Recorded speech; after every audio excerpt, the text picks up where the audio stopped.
Bienvenue sur Musulman en chemin, le podcast qui t'accompagne à cheminer vers Allah, te connaître, t'apprécier pour une vie épanouie ici-bas en préparant l'au-delà. Je suis Amina Zamoun, ingénieure, coach professionnel, étudiante en sciences islamiques et ici ta coach musulmane qui t'aide à prendre soin de toi et de ta foi. Ça te dit ? Alors c'est parti !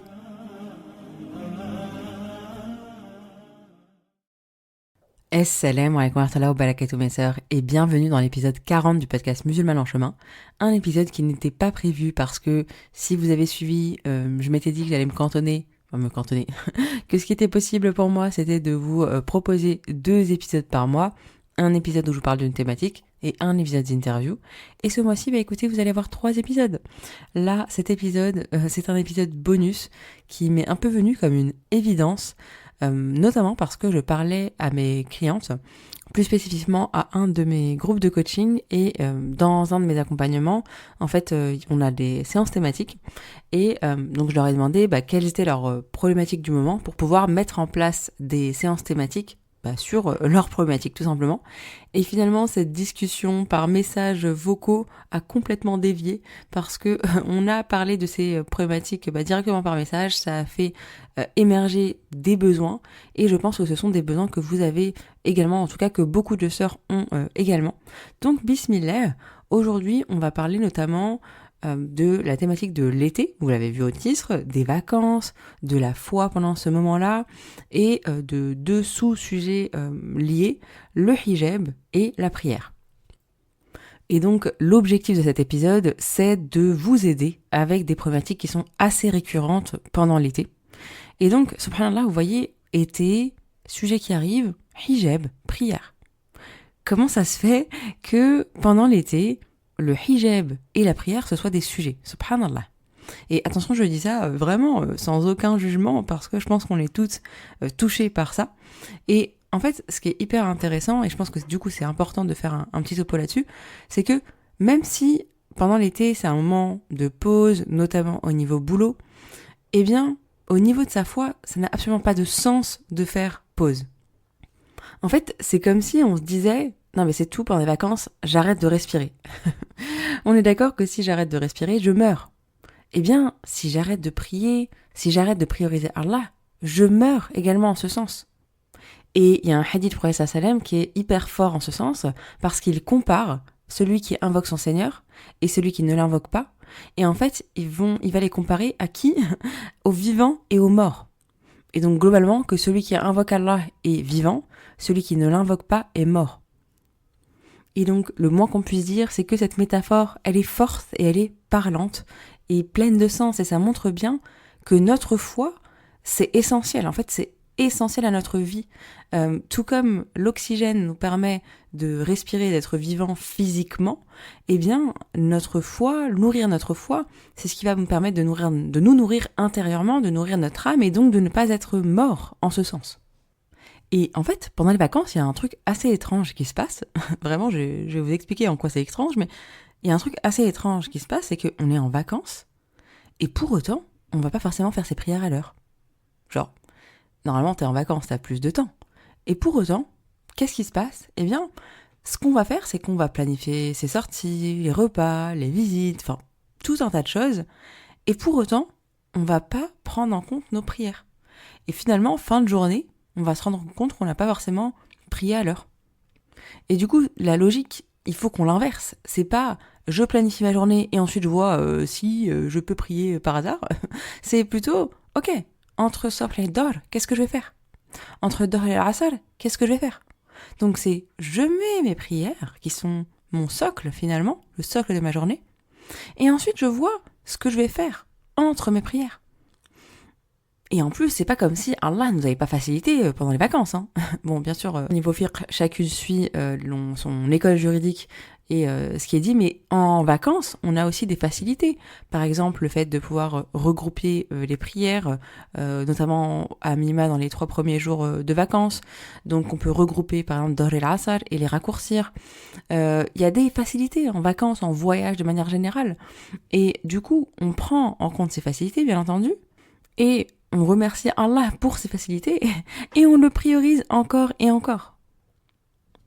Et il y a une chose à garder en tête, subhanallah, c'est que vous voyez dans ce mindset de oh là là, il y a les prières à faire, etc. Il y a une sorte de charge. Subhanallah, vraiment, c'est triste. Quand je dis ça, je me sens un peu triste.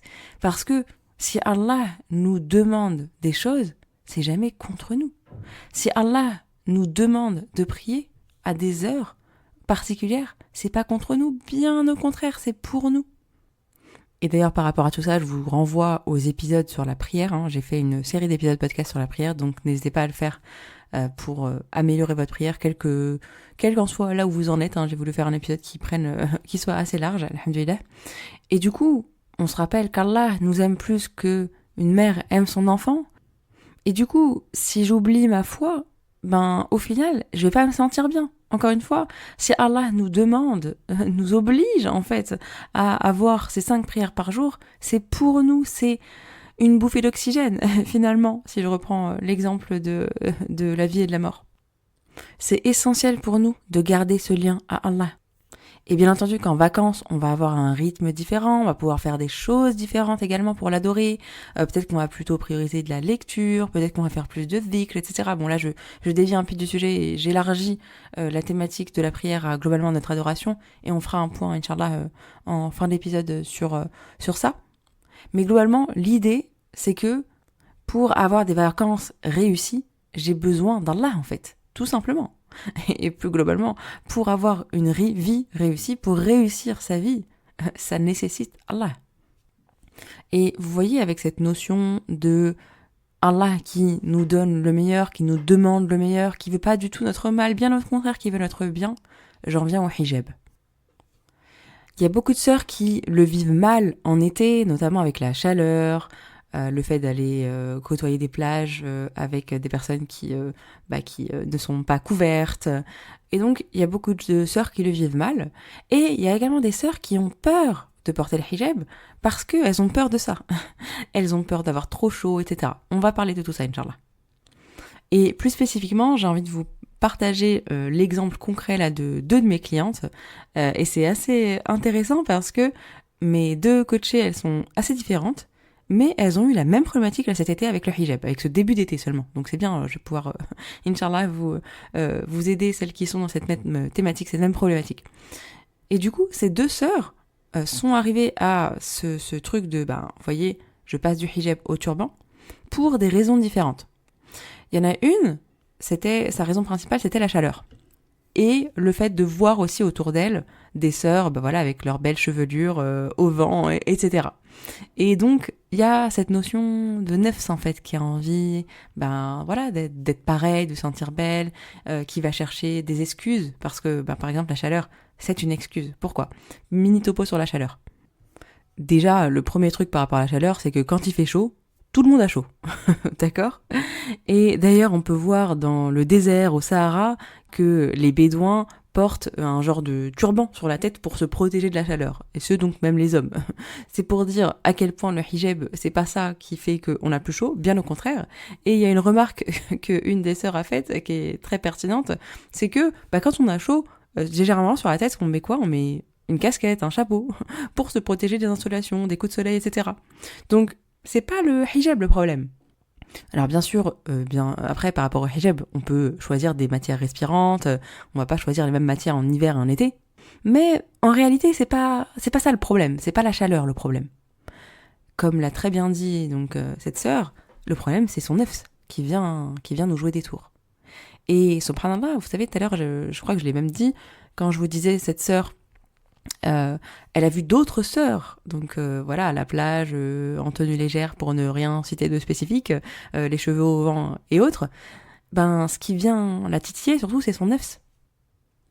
Et si Allah nous demande de nous couvrir, d'ailleurs même, je veux dire entre femmes, on doit pas se dénuder de cette manière-là, d'accord ? On a la awra à respecter entre femmes qui est présente.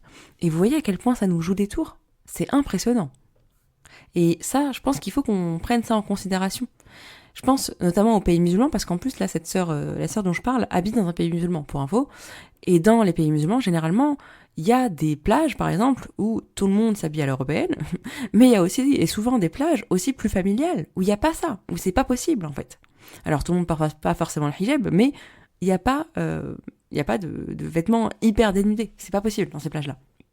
Et donc, on va essayer de privilégier, ça c'est un petit conseil que je vous donne comme ça, de pas hésiter à privilégier ces environnements pour préserver son cœur en fait. Si Allah nous a demandé de nous couvrir, encore une fois, c'est pas pour rien.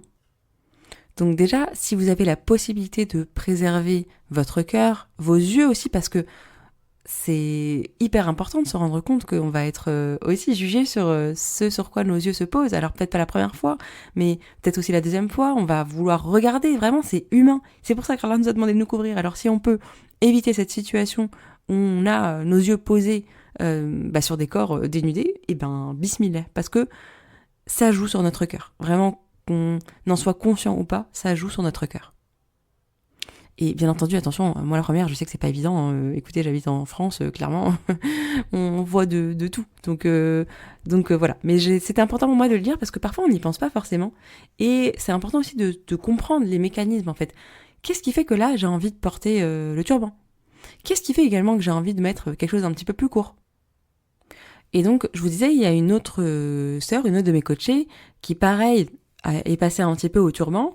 Et ce qui est assez intéressant, c'est que, en fait, elle, sa raison, c'est pas du tout la chaleur, mais plutôt sa famille, en fait, puisque c'est une reconvertie, donc il y a une famille non musulmane, et qui s'est retrouvée en vacances à être beaucoup plus avec sa famille, et ça lui a mis une pression supplémentaire. Faut être conscient que les remarques que les autres font, les remarques qu'on nous fait sur n'importe quoi, mais donc là on parle du hijab, sur le hijab, ça joue sur nous, c'est normal.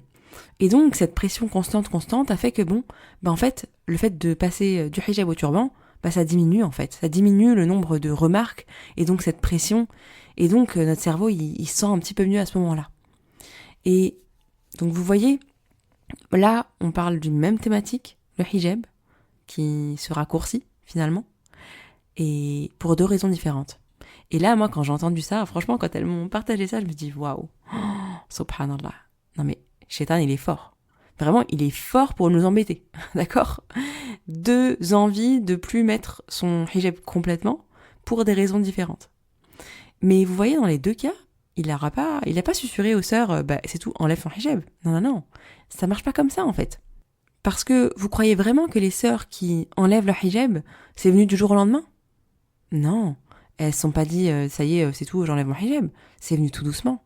Shaitan, il essaye tout doucement, il sait très bien que ça marchera pas d'un coup, en fait. Parce que ça, on dira non.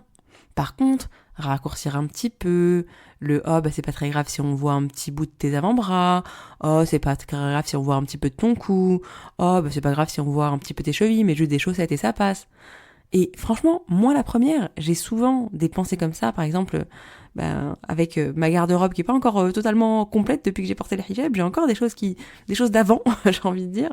Et c'est ok parce qu'en fait, il y a d'autres situations où on peut porter des choses différentes.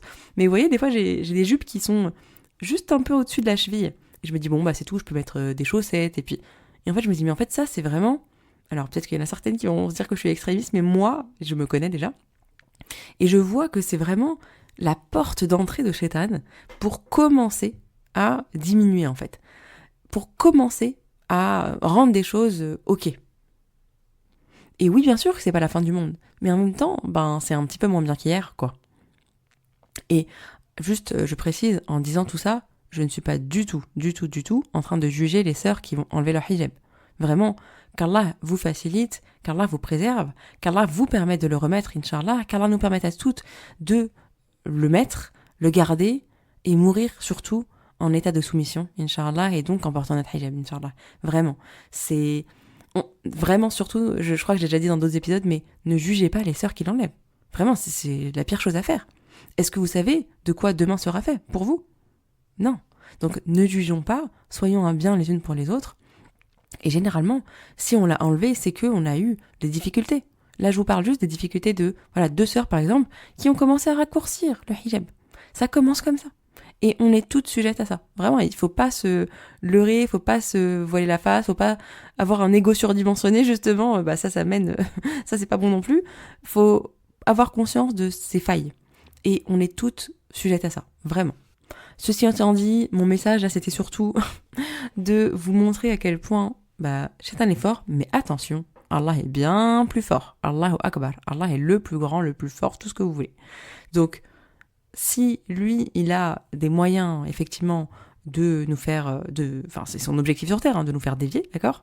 Nous on en a conscience et on essaie de comprendre.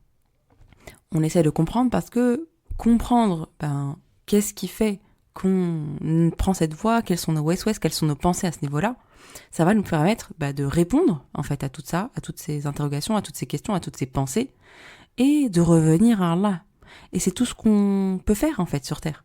Allah il nous a créés pécheurs, d'accord? Kulli bani Adam khata, donc tous les êtres humains sont pécheurs, et le meilleur d'entre nous, c'est celui qui revient à Allah, c'est celui qui se repent. Allah aime son serviteur qui se repent, vraiment. Et du coup là ça me fait penser juste à une autre problématique qu'une sœur m'a partagée sur les réseaux. Il y a une sœur qui me partageait le fait qu'elle voulait revenir à Allah, se reconnecter à Allah, mais qu'elle savait pas forcément comment faire, et surtout qu'elle se sentait pas assez méritante, qu'elle se sentait hypocrite. Est-ce qu'on s'en part Shaitan à milieu là? Déjà. Encore une fois, tous les êtres humains, on est pécheurs.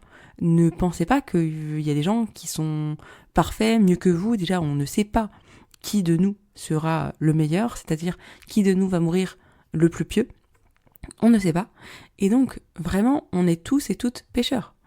Allah aime celui qui se repent. Si Allah, ça ce qui me vient en tête là aussi, c'est, faudrait que je vous fasse un épisode sur le repentir, Inch'Allah, le pardon aussi de manière générale, mais si y a un hadith qui parle d'un homme qui a tué 100 personnes et qui a été pardonné à Allah, ma chère sœur, si Allah peut pardonner cet homme, je pense qu'il peut te pardonner aussi, non? Qu'est-ce que t'en penses? Et donc là, on est en train de parler de revenir à Allah, de pardon, donc d'istighfar, etc. Et du coup, ce qui me vient assez naturellement, c'est justement, si au lieu de voir l'été comme une épreuve, comme quelque chose de difficile, comme quelque chose de négatif, et si on voyait plutôt l'opportunité de se reconnecter à Allah. Déjà, la première chose, c'est que l'été, c'est une période justement où, j'allais dire on a plus de temps. Non, on n'a pas plus de temps dans le sens où on a toujours 24 heures dans une journée, mais c'est une période déjà où les journées sont plus longues, donc concrètement, on va peut-être pouvoir faire plus de choses, ou en tout cas faire des choses différemment.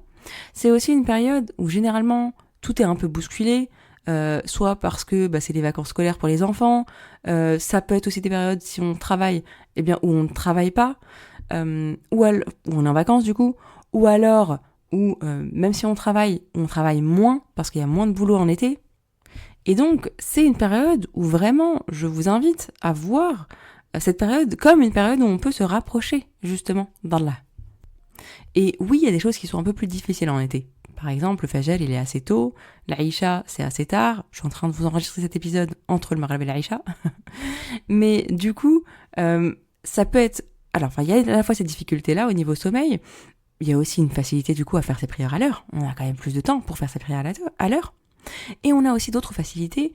Vraiment, j'ai essayé de me rendre compte de toutes les facilités qui sont associées à ça. Bon, il y en a plein, mais là j'en ai une qui m'a assez impressionnée, c'est les adhkar, les invocations. Et notamment les adhkar les invocations du matin et du soir, donc adhkar al-sabah et adhkar al-masa. Et en fait, les adhkar al-sabah, effectivement, le temps prioritaire pour les faire dans l'heure, vraiment le meilleur temps, c'est entre le fajr et shuruq, donc entre le fajr et vraiment le moment où le soleil s'est levé, mais un temps qui est ok, c'est entre le fajr et Dor, donc on a quand même pas mal de temps. Et pour les invocations du soir, Adhkar al-Masa, là, il y a une très grande facilité, je trouve, parce que c'est le meilleur temps, c'est entre l'Asr et le Maghreb. Et après, bien sûr, on peut le faire même jusque l'aube, si je me trompe pas, et qu'Allah me pardonne si je me trompe. Mais du coup, déjà, entre l'Asr et le Maghreb, on a le temps, en fait. Le Maghreb est super tard en ce moment. Donc, vraiment, on a une occasion, une opportunité en or de pouvoir faire ces invocations à l'heure et de manière plus facile, en fait. Parce que, pour le coup, en hiver, ça n'a rien à voir à ce niveau-là. C'est plus dur. Et donc, vous voyez, rien qu'avec ça, il y a des facilités en été. Il y a des facilités pour se rapprocher d'Allah, pour faire des pas vers Allah. Et donc, la question, c'est comment est-ce que je peux faire pour trouver la facilité dans les difficultés que j'ai aussi aujourd'hui? Hein, je pense aussi à le innama ala salam, c'est vraiment avec la difficulté vient la facilité. On le voit là, c'est impressionnant. Et du coup, la question c'est aussi, qu'est-ce que je peux faire là pendant l'été que je peux pas forcément faire d'habitude, que j'ai plus de difficultés à faire d'habitude? Comment je peux commencer ou plutôt continuer à nourrir mon lien avec Allah? Et il y a plein de choses vraiment différentes. Je vous dis, c'est une période qui est assez particulière, donc ça peut être une période où je vais écouter plus de podcasts, ça peut être une période où je vais faire plus de dhikr. Ça, je pense que l'été, vraiment, c'est une période propice au dhikr, donc à l'évocation d'Allah, au fait de dire Subhanallah, Alhamdulillah, Allahu Akbar, de s'émerveiller face à la nature. Vraiment, il y a énormément de choses qui peuvent être intéressantes à faire en été et qui sont différentes. Et justement, en été, je trouve qu'il y a une chose qui est sous-cotée, peut-être, c'est de faire le point avec soi-même à ce moment-là. Vous savez, souvent, on prend des moments genre le nouvel an, ok, pourquoi pas, si vous voulez. Enfin, moi, je pense qu'il faut faire son bilan de manière très régulière. Mais, vous voyez, là, si vous avez quand même un peu plus de temps, un peu plus d'espace intérieur aussi, c'est ça, eh bien, je vous invite vraiment à profiter de ce temps pour prendre le temps, justement, de faire un point de vous à vous et de voir où est-ce que tu en es, en fait, ma très chère sœur, ma très chère musulmane en chemin. Où est-ce que tu en es concrètement ? Pourquoi je dis ça d'ailleurs, encore une fois, je vais vous expliquer pourquoi je pense que l'été c'est une période propice. On est d'accord que déjà, j'ai essayé de un peu instinctivement de voir cet épisode comme logique. On a commencé par la première partie sur la prière. Déjà, si je fais mes prières à l'heure, c'est que je vais avoir effectivement des prières qui sont assez... Enfin, l'Aïcha qui est tard. Donc déjà, entre le Maghreb et l'Aïcha, si jamais j'ai des enfants, j'imagine qu'à un moment ils vont dormir à ce moment-là et que moi je vais être éveillée, à moins que je dorme entre deux. Bon, ça c'est vous qui voyez, mais je vais avoir des moments finalement qui sont là, disponibles. Et donc je peux les utiliser pour faire des choses utiles et notamment prendre du temps pour moi, prendre du temps pour faire le point avec moi-même. Je vous ai parlé, je pense, en long, en large, en travers, de l'importance de travailler sur soi en tant que femme musulmane, vraiment. Et donc, n'hésitez pas à écouter d'ailleurs les épisodes sur ces sujets. Il y a l'épisode 2, bon, je me rappelle toujours celui-là parce que c'est le deuxième que j'ai fait, mais il y en a pas mal où je vous parle de ça, donc n'hésitez pas à les écouter au besoin. Et n'hésitez pas surtout à prendre un temps pour écrire, pour noter tout ça, parce que c'est bien d'écouter des podcasts, d'écouter des rappels, de regarder des vidéos, etc. Mais si je mets pas les choses en pratique, ça ne marche pas. Vraiment, ça ne marche pas. Et je le vois, moi, parfois, avec des coachés. Donc, bon, souvent, des fois, on arrive du mal à le faire seul, donc on se fait accompagner. Et puis, des fois, même en étant accompagné, parfois, ça peut être difficile de passer ce stade d'écriture, parce que l'écriture est révélatrice. Et parfois, ça fait mal, en fait, de se rendre compte, ah ouais, en fait, là, j'ai pas du tout la vie que je veux. Je vais pas du tout dans la direction dans laquelle je veux aller. Mais si je vais pas dans cette direction, autant le voir le plus rapidement possible, non ? Et l'objectif, ça va pas être de changer votre vie d'un coup, d'accord ? Vraiment, de toute façon, c'est hyper rare et c'est pas forcément bon, je pense, de changer d'un coup comme ça. C'est beaucoup mieux d'ancrer les choses et d'y aller petit à petit, étape par étape. Et c'est ce qu'Allah nous demande de manière générale. De toute façon, il nous dit que là, je pense à un hadith qui me vient et dont on a déjà parlé, notamment dans l'épisode C'est pas assez. C'est l'acte le plus aimé d'Allah, c'est pas donc celui qui est gros et ponctuel. Bon, vous m'excusez, j'ai un peu reformulé, mais dans le sens, mais c'est celui qui va être petit mais constant. Donc vraiment, on prend le temps. Il y a vraiment cette idée dans la foi, subhanallah, alhamdulillah, vraiment, nous, on est là, on est pressé dans cette vie de tous les jours, alors qu'en fait, mais prenons le temps. Il y a le temps. Et si je fais les choses en conscience, que je prends ce temps-là, mais Allah, il peut que mettre de la baraka dans mon temps, dans ce que je fais dans ma vie de manière générale. Bon, j'ai dévié du sujet. Je reviens à faire le point. Je vous propose quelques petites questions à vous poser pour faire le point avec vous-même. Déjà, la première chose, avant même de vous poser des questions, si vous me connaissez un petit peu, vous savez ce que je vais vous dire, c'est de faire un flot de pensée. C'est-à-dire vraiment juste d'écrire ce qu'il y a dans votre tête. Écrivez ce qu'il y a dans votre tête. Vraiment, on pense savoir ce qu'on pense, mais non, on ne sait pas ce qu'on pense. Et moi, la première, je me souviens très bien de mes premiers flots de pensée, je savais pas, je me disais, mais je ne pense à rien. C'est faux, on a 60 000 pensées par jour, bien sûr qu'on a 1 million de choses dans la tête. Mais du coup, quand on n'est pas habitué à se poser la question, il n'y a rien qui sort, donc persévérez. Donc essayez de, juste noter ce qui vous vient à l'esprit, ce que vous voulez, même si vous devez commencer par noter « je ne sais pas ce qu'il y a dans ma tête », notez « je ne sais pas ce qu'il y a dans ma tête », et puis on verra. Et en fait, c'est comme ça, on engage la conversation. C'est comme avec n'importe quelle personne, finalement. Quand on va commencer à parler avec une personne, parfois c'est pas forcément fluide au début, et puis plus on va parler, et plus ça va le devenir. Et c'est pareil avec nous-mêmes. Donc déjà, flot de pensée. Vous pouvez aussi vous demander comment vous vous sentez, d'accord ? C'est ce qu'on demande aux personnes. Alors même si on a le « comment tu vas, ça va, alhamdoulilah, et toi, alhamdoulilah », qui est complètement fake, on est d'accord, l'objectif c'est pas ça, mais c'est d'avoir une vraie discussion en fait avec soi. Ok, comment je me sens, qu'est-ce qui se passe dans ma tête, où j'en suis dans ma foi, d'accord? Qu'est-ce qui tourne dans ma tête? Parce qu'il y a sûrement des choses qui tournent en boucle dans ma tête, hein. Peut-être, j'imagine bien, la charge mentale des femmes notamment, elle est assez connue. Qu'est-ce qui se passe dans ma tête? Qu'est-ce qui tourne en boucle dans ma tête? Quelles sont les problématiques qui reviennent aussi? Ça c'est important. Vous voyez là déjà, j'ai parlé des problématiques de... Alors attendez, je pense qu'on entend le Even. J'ai dépassé dans mon temps. Attendez. Bah, vous voyez, je vais faire un épisode de podcast assez honnête.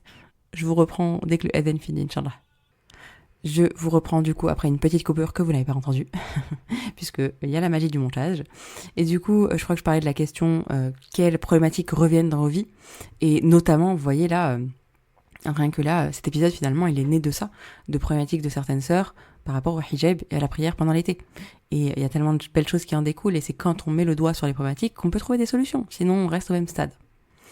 Et donc, autre question que je vous ai un petit peu posée en filigrane, mais c'est est-ce que je vais dans la bonne direction? Ok, est-ce que je sais même dans quelle direction j'ai envie d'aller? Est-ce que ma vie, elle fait sens aujourd'hui? Bref, vous pouvez vous poser toutes vos questions existentielles, parce qu'il faut bien se les poser un jour, d'accord? Bien entendu, on y va étape par étape. Et d'ailleurs, il y a aussi un autre point qui me semble intéressant pendant l'été, c'est de regarder globalement dans sa vie de tous les jours. Justement, là, on est en changement. Pendant l'été, pendant les vacances et autres, on est une période de changement. Et donc, de prendre le temps de faire un bilan global sur ces différents piliers de vie. Et Inch'Allah, je vous ferai je pense un épisode, peut-être même un accompagnement, Inch'Allah, sur l'équilibre de vie. Et voir justement là, n'hésitez pas du coup à prendre le temps pour vous dire, ok, où est-ce qu'Allah il est dans ma vie? Au niveau de mes enfants, si j'en ai, comment est-ce que le temps que j'ai avec eux, je leur donne assez de temps? Est-ce qu'il est assez qualitatif? Pareil dans mon couple, si je suis mariée. Au niveau de mon travail, si j'ai un travail. Bref, un peu à tous les niveaux, avec ma famille, mes amis. Comment est-ce que je me sens? Comment est-ce que je suis? Est-ce que je prends le temps et je donne son haqq à chaque pilier de ma vie, d'accord? Et donc ça contient aussi soi-même, n'est-ce pas, d'accord? Parce que autant dans le dev perso, il y a la dérive de se mettre soi en premier, c'est pas du tout notre cas, nous on met Allah en priorité, ça c'est la première chose. Autant dans nos cultures, on ne se fait jamais passer en priorité, et ça c'est un gros problème, parce que on prend pas soin de soi. Et comment prendre soin de sa foi si on prend pas de soin de soi? Je parle souvent de ça, de prendre soin de soi et de sa foi. C'est indissociable. Donc n'hésitez pas à prendre un temps aussi pour ça. Parce que pendant les vacances, encore une fois, on est à un moment de changement. Et après, ça peut aider à changer, à impulser un changement le moment où on va revenir à son travail, les enfants vont repartir à l'école, etc. Donc vraiment, n'hésitez pas à prendre ce temps-là. Et vraiment, ce temps d'introspection, il est nécessaire. Vraiment, j'allais dire important, mais en fait, il est nécessaire. Parce que comment vous voulez avoir une vie intentionnelle si vous savez pas où vous en êtes? Comment vous voulez vous rapprocher d'Allah si vous savez pas où vous en êtes par rapport à Allah? Comment vous voulez pouvoir demander pardon à Allah, faire de l'istighfar de manière sincère si vous vous rendez même pas compte de vos erreurs? Oui, je sais, celle-là, elle fait un petit peu mal. Et je vous dis ça parce que, subhanallah, plus j'apprends dans mes cours de sciences islamiques, dans la religion de manière générale, mais là, je pense à mes cours de sciences islamiques, plus j'apprends et plus je me rends compte que tout est déjà dans notre religion. On ne le sait juste pas. Je pense à un élément notamment, l'examen de conscience, dont parle notamment Abu Hamid al-Ghazali, qui est vraiment super intéressant, et lui, il nous invite d'ailleurs à faire un examen de conscience tous les jours. Moi, j'en suis pas là avec vous, d'accord? Parce que je pense que de nos jours, on est trop éloigné. On peut pas, encore une fois, on peut pas aller du tout au tout. Si on n'a même pas l'habitude de savoir, si on ne sait pas ce qu'il y a dans ses pensées, comment je peux faire un examen de conscience tous les jours? Et d'ailleurs, il y a Omar ibn al-Khattab qui disait quelque chose de très intéressant. Il a notamment dit « Exigez des comptes à vos âmes avant que l'on exige de vous des comptes. » Et donc là, du coup, il parle notamment du jour du jugement, où on va avoir des comptes à rendre, n'est-ce pas? Et vraiment, je suis pas du tout en mode... J'essaye de pas vous parler de ça en mode pression. C'est juste que c'est un fait. Inch'Allah, toute âme goûtera la mort, on le sait. Donc ça va arriver. Et c'est important de préparer du coup sa mort pour au mieux qu'on peut. Et puis, donc il y a ça, et il y a aussi comment je peux faire pour vivre la meilleure vie possible ici-bas, en préparant au-delà. Les deux sont indissociables de cette manière, et peut-être que je vous ferai aussi un épisode sur ce sujet-là. Mais comment je peux vivre la meilleure vie possible ici-bas si je sais pas où j'en suis, si si je sais pas où je vais, si je me pose pas de questions, et si je fais l'autruche, et si je suis dans ce train là, vous voyez comment ce train. Je pense même là l'image que j'ai, c'est la souris dans une cage là qui tourne, mais c'est pas une vie en fait, c'est pas une vie, et pourtant c'est la vie qu'on a aujourd'hui. Khair Inch'Allah. Tout est changeable, tout est modifiable. Je vous parle de ça plus pour vous motiver, Inch'Allah, à passer à l'action avec de l'introspection, tout simplement, vraiment prendre une feuille, un carnet ou un document Word, enfin comme vous voulez, un endroit pour noter et pour écrire. Et là déjà, je crois que j'ai un peu laissé trop libre cours à mon cerveau parce que cet épisode il est pas complètement comme d'habitude. Voilà, c'est un épisode qui était pas prévu. Je me suis dit, allez Amina, tu sais globalement ce que tu as envie de dire, bismillah. Mais du coup, si vous avez envie d'ailleurs que je vous fasse un épisode un peu plus détaillé sur comment je fais mon introspection, comment je démarre peut-être mon introspection, des questions à se poser ou autre. Alors 2 choses. Déjà, n'hésitez pas à vous abonner à la lettre des musulmans en chemin. C'est ma newsletter que j'envoie. Alors en ce moment pas très régulièrement, mais du coup généralement une fois par semaine, tous les mardis, presque tous les mardis, parce que des fois j'envoie jamais de mail juste pour envoyer un mail. Moi je vous envoie un mail. Si je vous envoie un mail, c'est qu'il y a du contenu intéressant dedans. Je déteste les spams, donc l'objectif c'est ça. Et donc pourquoi je vous parle de la lettre des musulmans en chemin ? Parce que je vais souvent, voire tout le temps peut-être, contredisez-moi si c'est pas le cas, celles qui sont déjà abonnées, je vous pose des questions, je vous aide dans votre introspection, c'est l'objectif, et d'ailleurs c'est alhamdoulilah les retours que j'en ai. Donc ça c'est la première chose, n'hésitez pas à vous abonner, et c'est directement sur mon site, musulmanenchemin.com/newsletter, mais de toute façon vous avez le lien directement sur le site. Et donc ça c'est la première chose, et également n'hésitez pas à me dire du coup si ça vous dirait d'avoir un épisode de podcast spécial sur l'introspection, sur les questions à se poser, avoir quelque chose un peu plus structuré sur ces questions-là. Ça peut être quelque chose que je peux faire. Donc n'hésitez pas. Et de manière générale d'ailleurs, j'aime beaucoup les sœurs qui prennent le temps de... Enfin j'aime beaucoup. Merci Barakallahu Fikoum à celles qui prennent le temps de répondre à mon premier mail que j'envoie suite à l'abonnement, en me disant un peu ce que vous attendez de musulmans en chemin, parce que moi ça m'aide à comprendre vos problématiques pour pouvoir mieux y répondre, tout comme je l'ai fait Inch'Allah avec cet épisode et les questions de mes coachs. Bref, voilà pour cet épisode, je vais m'arrêter là parce que sinon je sens que je suis en train de partir en roue libre et que je n'arrête pas que j'arrive pas à m'arrêter.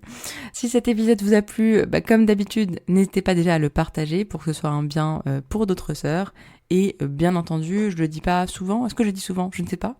En tout cas, si la meilleure façon de me faire savoir aussi que le podcast vous a plu, c'est bien entendu de laisser un avis accompagné de 5 étoiles sur la plateforme de votre choix. Bon, généralement, c'est plutôt Apple Podcast qui compte beaucoup, mais je sais que vous êtes beaucoup parce que j'ai les stats à écouter sur Apple Podcast.